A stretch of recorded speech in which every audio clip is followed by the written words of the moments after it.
President Trump and Joe Biden are taking their campaign messages to voters in battleground states following a heated debate in Cleveland.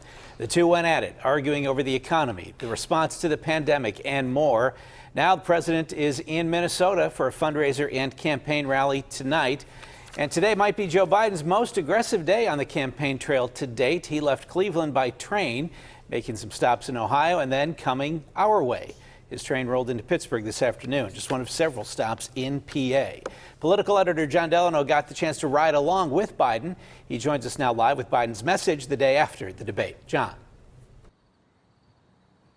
Well, that's right, Ken. I'm right here in Greensburg at the Amtrak station, where about an hour and 15 minutes ago, Vice President Biden's train stopped.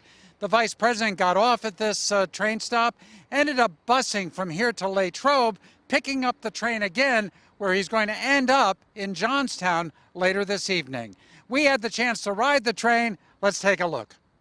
We want you!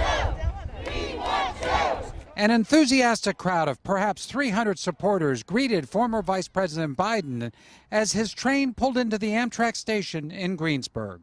We rode the train from Pittsburgh in order to interview Biden after his first presidential debate. I describe it as a president doing everything he possibly could to avoid talking about the issues. I tried, as you noticed, to talk to the American people, talk to them directly, and try to talk, in spite of the fact he tried to talk over me. The president interrupted Biden over 70 times in the debate.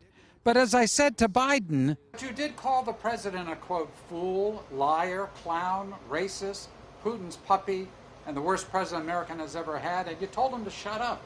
Do you regret any of that? No. Why not? Because everything I said was true. I asked him about the president's comments on the white supremacist group Proud Boys. The words of a president matter, no matter how good or bad a president they are. Remember what was asked last night, would he condemn white supremacists? Then I said, what about the Proud Boys? He said, I would just tell them to stand down and stand by. Look at their logo this morning. They put out a logo, an official logo. They're very proud of it.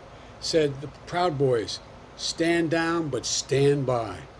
That is absolutely outrageous. Now, we're going to have much more of my interview with Joe Biden coming up later this evening.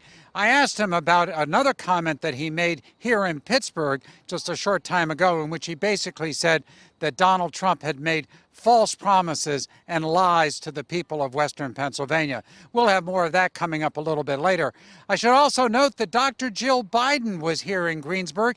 She's of Italian-American descent, and she visited Rizzo's, which is just outside Greensburg, a Italian restaurant here in town.